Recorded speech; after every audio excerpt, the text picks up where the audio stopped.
इस वीडियो में बात करेंगे इंडिया मार्ट इंटरमेश की स्टॉक के बारे में।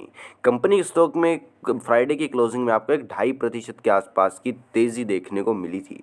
कंपनी के स्टॉक में आपको लगातार एक अच्छी तेज़ी बिल्ड होती हुई नजर आई थी। जब कंपनी के स्टॉक ने एक लो लगाया था 3800 रुपये के आसपास का, उसके बाद आपको स्टॉक में लगातार एक धीरे धीरे बड़े ही आराम से आपको इस स्टॉक में अब तेज़ी देखने को मिली। अब ये दोबारा से स्टॉक लगभग 5000 के स्तर पर आपको दोबारा से देखने को मिल रहा है। हालांकि अगर हम बात करें तो मार्केट में इतनी ज़्यादा कुछ तेज़ी नहीं थी फ्राइडे की क्लोजिंग में, बल्कि बैंकिंग सेक्टर की तरफ से सपोर्ट आया था। ओवरऑल आपको इतनी तेज़ी नहीं देखने को मिली थी, बैंकिंग सेक्टर में ही आपको ज़्यादातर तेज़ी देखने को मिली थी फ्राइडे के क्लोजिंग में। और आपको इंडिया मार्ट इंटरमेश में आपको स्टार्टिंग से ही एक अच्छी तेज़ी देखने को मिली और पूरा दिन ये तेज़ी आपको होल्ड आउट देखती हुई देखने को मिली थी। अगर हम बात करें तो फ्राइडे को 17 मार्च को आपको कंपनी के स्टॉक में एक अच्छी तेज़ी देखने को मिली। और अगर आप यहाँ पर देखें तो यहाँ पर 23 दिसंबर को इस स्टॉक ने एक अच्छा खासा अपना लो बनाया था, लगभग 4000 के आसपास का पिछले 6 महीनों में। तो उसके बाद कंपनी के स्टॉक ने लगभग आप यहाँ पर देख सकते हैं कि 19.5% के आसपास की तेज़ी दर्ज की है पिछले 6 महीनों, पिछले 1 महीने में, मतलब आप लगा सकते, हाँ, पिछले 3 महीनों में कंपनी के स्टॉक ने लगभग 20% के आसपास की लो से तेज़ी दर्ज की है और पिछले 6 महीनों में भी 12% के आसपास की तेज़ी दी है। लगातार एक बहुत ही बड़ी गिरावट 10,000 के स्तर से स्टॉक ने गिरावट दर्ज की है। और अब काफ़ी सारे निवेशक ये सोच रहे हैं कि कब ये स्टॉक दोबारा 10,000 के स्तर पर जाएगा। तो इसी के बारे में आज इस वीडियो में हम चर्चा करेंगे। और अगर अब तक आपने हमारे चैनल को सब्सक्राइब नहीं किया है, स्टॉक मार्केट विद प्रॉफिट को, इसे ज़रूर सब्सक्राइब कीजिए ताकि आपको हर एक अपडेट हमारे चैनल से मिल सके। अब बात करेंगे कि कंपनी का स्टॉक कब अब दोबारा से आपको 10,000 के स्तर पर देखने को मिल सकता है। देखिए, इसका एग्जैक्ट आंसर मेरे पास भी नहीं है। हाँ, मैं आपको इतना बता सकता हूँ कि कब कब ऐसे सर्कमस्टांसेस आते हैं कि कंपनी के स्टॉक में बड़ी तेज़ी आती है। देखिए, तेज़ी कंपनी के स्टॉक में तभी आती है, मैं आपको यहाँ पर एक चीज़ दिखा दूँ पहले। अगर आप ध्यान से देखें तो काफ़ी सारे एनालिटिक्स ने कहा था कि इस कंपनी में अब थोड़ी दिक्कत आने लग चुकी है, इतनी ज़्यादा पेस पर ये ग्रोथ नहीं दिखा सकेंगे, ऐरा वगैरह। और बल्कि अगर हम बात करें तो ये एक ऐसी कंपनी में सेक्टर है इस कंपनी का जिसमें लीडर तो यही है, सारी की सारी मार्केट कैप ज़्यादा से मतलब एक major chunk of market cap इन्हीं के पास है।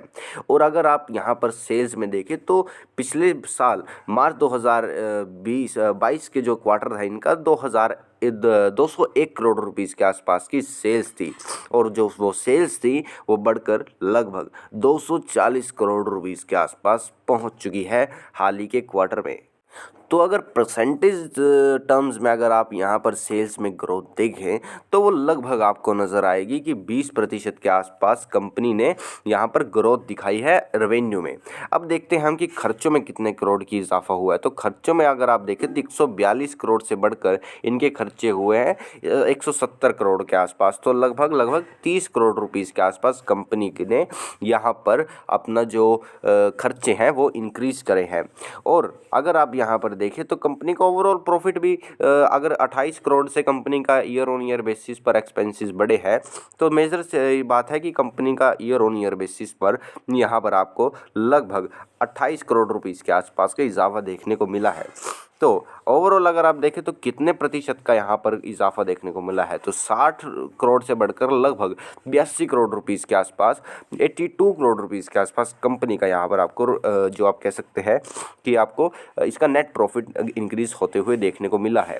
अब अगर आप यहाँ पर देखें तो देखिए, कंपनी के स्टॉक में जो गिरावट आई थी वो सिर्फ और सिर्फ इनके मार्जिन्स की वजह से आई थी, जो कि पहले ही आप इनकी मैनेजमेंट ने, इनके सीईओ ने कहा था, माफ़ कीजिए, दिनेश अग्रवाल जी ने कहा था कि देखिए जो ये 50% के आसपास के मार्जिन है, अगर इनके 50% के मार्जिन होते तो आप लगा कर चल सकते हैं कि इस स्टॉक में अब 240 करोड़ रुपीस पर आपको सीधा सीधा आप लगा सकते हैं कि 120 करोड़ रुपीस के आसपास का तो इनका अब तक का प्रॉफिट बन चुका होता और ये स्टॉक 10,000 के स्तर से भी ऊपर जा चुका होता।